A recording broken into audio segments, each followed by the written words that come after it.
ಜೈ ಹಿಂದ್ ಎಲ್ಲ ನನ್ನ ಸ್ನೇಹಿತರಿಗೆ. ಇಷ್ಟು ದಿನ ಆಯಿತು ನಾನು ನಿಮಗೆ ಜಾಸ್ತಿ ಅಪ್ಡೇಟ್ಗಳನ್ನು ಕೊಡೋಕೆ ಆಗಿರಲಿಲ್ಲ. ಸಾಕಷ್ಟು ನೋಟಿಫಿಕೇಷನ್ಗಳಾಗಿದ್ದವು, ಅದರದೆಲ್ಲ ಮಾಹಿತಿಗಳನ್ನು ನಿಮ್ಮ ಮುಂದೆ ನೀಡೋದಕ್ಕಾಗಿರಲಿಲ್ಲ. ಇದರಲ್ಲಿ ಗೋವಾ ಸಿಪ್ಯಾರ್ಡ್ ಅಂತ ಹೇಳಿದ ಗೋವಾದಲ್ಲಿ ನಡೆದಿರ್ತಕ್ಕಂಥ ಇದು ರಿಕ್ರೂಟ್ಮೆಂಟ್. ಇದು ಗೋವಾ ಸಿಪ್ಯಾರ್ಡ್ ಅಂತಂದರೆ ಯಾವ ಥರ ಅಂತಂದರೆ, ನೇವಿಯಲ್ಲಿ ನೀವು ಇಂಡಿಯನ್ ನೇವಿ SSR MR ಅಂತ ಹೇಳಿದ ಏನು ಜಾಯ್ನ್ ಆಗ್ತಿರಲ್ಲ, ಇದು ಅದೇ ಥರನಾದಂಥ ಪ್ರೈವೇಟ್ ಆದಂಥ ಕಂಪ್ನಿ. ಪ್ರೈವೇಟ್ ಆದಂಥ ಗೋವಾ ಸಿಪ್ಯಾರ್ಡ್ ಲಿಮಿಟೆಡ್ ಅಂತ ಹೇಳಿದ ಇದು ರಿಕ್ರೂಟ್ಮೆಂಟ್ ಕೂಡ ಆಗಿದೆ. ಇದರಲ್ಲಿ ಸಾಕಷ್ಟು ಹುದ್ದೆಗಳನ್ನ ಬಿಡುಗಡೆ ಮಾಡಿದ್ದಾರೆ. ಈ ಹುದ್ದೆಗಳಿಂದ ಆಲ್ಮೋಸ್ಟ್ ನಮ್ಮ ಕರ್ನಾಟಕದಾಗ ಕಾಂಪಿಟೇಷನ್ ಮಾಡೋದು ಕೂಡ ಕಡಿಮೆ. ಯಾಕಂದ್ರೆ ಆ ನೋಟಿಫಿಕೇಶನ್ ಇನ್ನೂ ಎಷ್ಟು ಜನ ನೋಡಿದ್ರು ಬಿಟ್ಟಿದ್ರು ಗೊತ್ತಿಲ್ಲ. ನೋಟಿಫಿಕೇಶನ್ ಆಗಿ ಬಹಳ ದಿನ ಆಯಿತು. ಆ ನೋಟಿಫಿಕೇಶನನ್ನು ನಿಮ್ಮ ಮುಂದೆ ನಾನು ಅಚ್ಚುಕಟ್ಟಾಗಿ ಮಾಹಿತಿಯನ್ನು ತಿಳಿಸ್ಕೊಡ್ಬೇಕು. ಎಷ್ಟೋ ಜನ ಕ್ವಾಲಿಫಿಕೇಷನನ್ನು ಮುಗಿಸಿರ್ತೀರಿ, ಡಿಪ್ಲೊಮಾ ಕೂಡ ಮುಗಿದಿರ್ತೈತಿ, ಡಿಗ್ರಿ ಕೂಡ ಮುಗಿದಿರ್ತೈತಿ, BE ಇಂಜಿನಿಯರಿಂಗ್ ಕೂಡ ಮುಗಿದಿರ್ತೈತಿ. ಅದರದ್ದೇ ಆದಂಥ ಕ್ವಾಲಿಫಿಕೇಷನ್ನ ನೀವು ಮುಗಿಸಿಕೊಂಡಿರ್ತೀರಿ. ನೀವು ಎಲಿಜಿಬಿಲಿಟಿ ಕೂಡ ಅದಕ್ಕೆ ಅಪ್ಲಿಕೇಶನ್ ಹಾಕೋಕ್ಕೆ ಎಲಿಜಿಬಿಲಿಟಿ ಕೂಡ ಇರ್ತೀರಿ. ಆದರೆ ನಿಮ್ಗೆ ಎಲ್ಲಿ ನೋಟಿಫಿಕೇಶನ್ಗಳು ಸಿಗ್ತಾವೆ, ಎಲ್ಲಿ ಅಪ್ಲೈ ಲಿಂಕ್ ಎಲ್ಲಿ ಸಿಗುತ್ತೆ ಅಂತ ಯಾವುದೂ ಮಾಹಿತಿನ ನಿಮ್ಗೆ ಗೊತ್ತಿರಲ್ಲ. ಅದಕ್ಕೋಸ್ಕರ ನಾನು ಈಗ ಹೇಳ್ತಾ ಇದ್ದೀನಿ, ಅಪ್ಲಿಕೇಶನ್ನ ಯಾವಾಗ ಸ್ಟಾರ್ಟ್ ಆಗುತ್ತೆ ಮತ್ತು ಇದಕ್ಕೆ ಯಾರ್ಯಾರೆಲ್ಲ ಅಪ್ಲಿಕೇಶನ್ಗಳನ್ನು ಹಾಕಬಹುದು ಅಂತ ಹೇಳಿದ ಕ್ಲಿಯರ್ ಆದಂಥ ಮಾಹಿತಿ. ಇದರಲ್ಲಿ ಯಾವ ಥರದ ಹುದ್ದೆಗಳಾಗ್ತಾವೆ ಅಂದ್ರೆ, ನಾರ್ಮಲ್ ಆದಂಥ ನೀವು BSF, CRPF, ITBP ಇದರಲ್ಲಿ ಏನು ಟ್ರೇಡ್ಸ್ಮನ್ ಹುದ್ದೆಗಳನ್ನ ಹೋಗ್ತಿರಲ್ಲ, ಅದೇ ಥರನಾದಾಗಿ ಟ್ರೇಡ್ಸ್ಮನ್ ಹುದ್ದೆಗಳು ಕೂಡ ಇದಾವೆ. ಆಫೀಸರ್ ಲೆವೆಲ್ ಹುದ್ದೆಗಳು ಕೂಡ ಇದರಲ್ಲಿ ಕರೆದಿದ್ದಾರೆ. ಇದರ ಅಪ್ಲೈ ಡೇಟ್ ಯಾವಾಗ? ಅಪ್ಲೈ ಡೇಟ್ ಸ್ಟಾರ್ಟ್ ಆಗಿದೆ ಈಗಾಗಲೇ. ಯಾಕಂದ್ರೆ ನಾನು 2 ದಿನದ ಹಿಂದೆನೇ ವಿಡಿಯೋನ ಮಾಡಬೇಕಾಗಿತ್ತು, ಮಾಡಿರೋಕ್ಕೆ ಆಗಿರಲಿಲ್ಲ. ಅದಕ್ಕೋಸ್ಕರ ಇದು ಅಪ್ಲೈ ಡೇಟ್ ಕೂಡ ಸ್ಟಾರ್ಟ್ ಆಗಿದೆ. ಯಾವಾಗಪ್ಪ ಅಂತಂದ್ರೆ, ಇದೇ ತಿಂಗಳ ಅಂದ್ರೆ ಹೋದ ತಿಂಗಳ ಏನು ಫೆಬ್ರವರಿ ಇತ್ತಲ್ಲ, ಫೆಬ್ರವರಿ 28 ಅಪ್ಲಿಕೇಶನ್ ಕೂಡ ಸ್ಟಾರ್ಟ್ ಆಗಿದೆ. 2024 ಫೆಬ್ರವರಿ 28ಕ್ಕೆ ನಿಮ್ಮ ಆನ್ಲೈನ್ ಮುಖಾಂತರ ಅಪ್ಲಿಕೇಶನ್ ಕೂಡ ಸ್ಟಾರ್ಟ್ ಆಗಿದೆ. ಕೊನೆಯ ದಿನಾಂಕ ಯಾವಾಗಿದೆಯಪ್ಪ ಅಂತಂದ್ರೆ 27/3/2023ಕ್ಕೆ ಕೊನೆಯ ದಿನಾಂಕ. ಅಂದ್ರೆ ಅಪ್ಲಿಕೇಶನ್ನ ಅವತ್ತು ಲಾಸ್ಟ್ ಡೇಟ್. ಅಪ್ಲಿಕೇಶನನ್ನು ಹಾಕ್ಕೊಳ್ಳೋರು ಹಾಕ್ಕೊಳ್ರಿ. ಅದರಲ್ಲಿ ಯಾವ ಥರದ ಹುದ್ದೆಗಳಿದಾವಪ್ಪ ಅಂತ ಹೇಳಿಸಿಂದ ಅದನ್ನು ಕೂಡ ಹೇಳ್ಕೊಳ್ತೀನಿ ನೋಡಿ. ಪ್ಲಂಬರ್ ಇದೆ, ಪೇಂಟರ್ ಇದೆ, ಕುಕ್ ಇದೆ, ಡ್ರೈವರ್ ಇದೆ, ಮತ್ತು ನೆಕ್ಸ್ಟು ರೆಕಾರ್ಡ್ ಆಫೀಸ್ ಅಂದರೆ ರೆಕಾರ್ಡ್ ಆಫೀಸ್ನಲ್ಲಿ ಕೀಪರ್, ಸ್ಟೋರ್ ಕೀಪರ್ ಅಂತ ಯಾವ ಥರ ಹುದ್ದೆಗಳನ್ನ ಕರೆದಿರ್ತಲ್ಲ ಅದೇ ಥರನಾಗಿ ಅದರಲ್ಲಿ ಕೂಡ ಇದೆ. ಮತ್ತು ಆಫೀಸ್ ಅಸಿಸ್ಟೆಂಟ್ ಅಂತ ಇದೆ, ಟೆಕ್ನಿಕಲ್ ಅಸಿಸ್ಟೆಂಟ್ ಅಂತ. ಇದರಲ್ಲಿ ಸಾಕಷ್ಟು ಹುದ್ದೆಗಳು.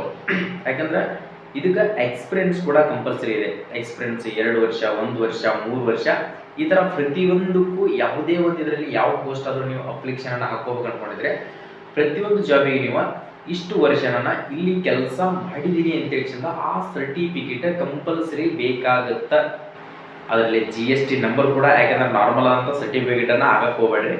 ಅದು ನಿಮ್ಗೆ ವೆರಿಫಿಕೇಷನ್ ಆದರೂ ಕೂಡ ವೆರಿಫಿಕೇಷನ್ ಆಗುವಂಥ ಸರ್ಟಿಫಿಕೇಟ್ಗಳನ್ನು ನೀವೇನಾದರೂ ವರ್ಕ್ ಮಾಡಿದರೆ ಆ ಸರ್ಟಿಫಿಕೇಟನ್ನು ತೆಗೆದುಕೊಂಡ ಇದನ್ನು ಅಪ್ಲಿಕೇಶನನ್ನು ಹಾಕಬೇಕಾಗುತ್ತೆ.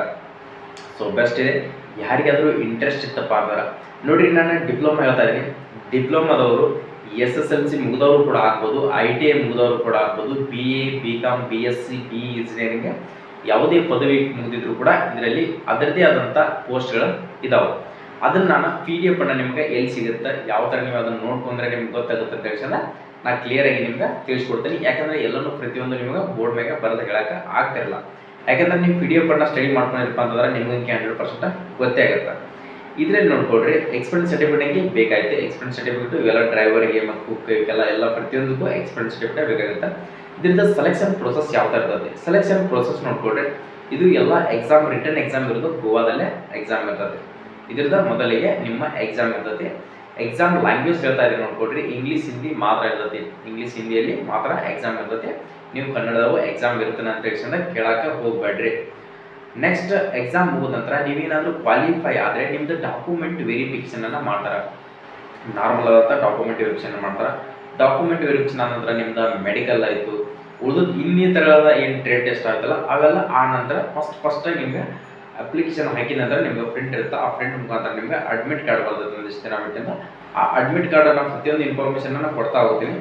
ಅಡ್ಮಿಟ್ ಕಾರ್ಡ್ ಬಿಟ್ಟ ತಕ್ಷಣ ರಿಟರ್ನ್ ಎಕ್ಸಾಮ್ ಇರುತ್ತೆ. ರಿಟರ್ನ್ ಎಕ್ಸಾಮನ್ನು ನಂಬರ್ ಬಂದ್ರಪ್ಪ ಅಂದ್ರೆ ನೀವು ಕ್ವಾಲಿಫೈ ಆದ್ರೆ ಅಂದ್ರೆ ನೆಕ್ಸ್ಟ್ ಪ್ರೊಸೆಸ್ ಕಂಟಿನ್ಯೂ ಆಗುತ್ತೆ. ಅದಕ್ಕೋಸ್ಕರ ಅಪ್ಲಿಕೇಶನ್ ಹಾಕೊಳ್ರಿ.